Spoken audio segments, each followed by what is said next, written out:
Yeah, my name is Aloysia Gavray. I'm both an aerialist and an acrobat. And how did you get involved in that?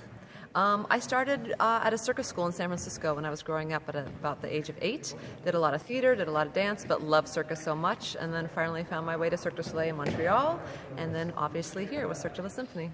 And what's the training that's involved with the type of acts that you do? A lot of training that requires progression. So us as aerialists, we start really low to the ground, very safe with crash pads, and slowly we get higher and higher. Then slowly we remove the crash pads and the confidence grows, and then all of a sudden we're ready to actually do it fearlessly for all of our audience. How does one get that fearless level? Is it just still exciting every time you do it? It better be exciting and exhilarating, and we still have fear because fear is a healthy thing for us. But the stronger that you get, the more confident you are. Then you can actually add a theatrical element on top. So it's not just about doing tricks per se, it's really about adding the theater on top. So being able to communicate and perform to the audience at the same time while we're hanging by our toes or our elbows or so forth, that's where the art comes into it. Obviously speaking of the art coming into it, playing with the symphony orchestra, performing, what's it like to perform with them? Well, we just had a rehearsal and it was fantastic. We are incredibly thrilled to be here. The stage is beautiful, the rigging is exquisite, so we're very fortunate to be able to share the stage with this sort of elite level orchestra. What type of act you do? Oh, hi, I'm Segiv. I'm originally from Israel, in case you're wondering about the name. And I do a couple acts in the show. I do a duet, partner balancing with Miss Gavre, and I do a solo rope act by myself. An aerial rope act. Those types of acts right there, how did you get involved in that? What interested you first?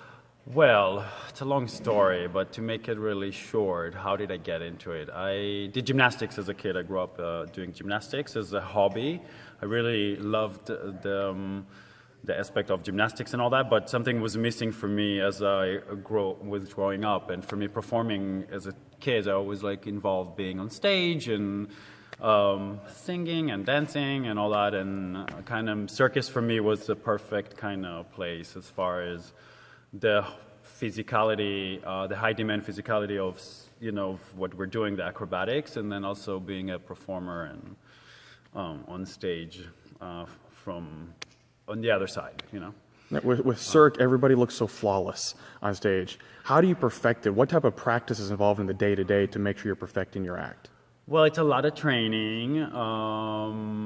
We do a lot of training, rehearse a lot with the music, rehearse a lot without the music, by yourself in front of the mirror, with the camera, just to get to that place where it looks like, it looks pretty easy when we do it, When you look up, you're like, I can do that, There's a moment where you feel that way, but I think that's us working really hard to make it look effortless. So, yeah. Traveling across the country, what is the exciting part about traveling to different areas and being able to share your art with other people?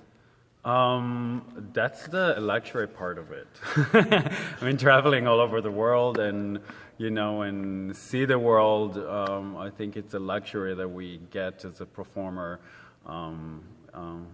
To do that. I mean, I feel like that's really amazing for us to be able to travel all over the world and share our art and skill with everyone,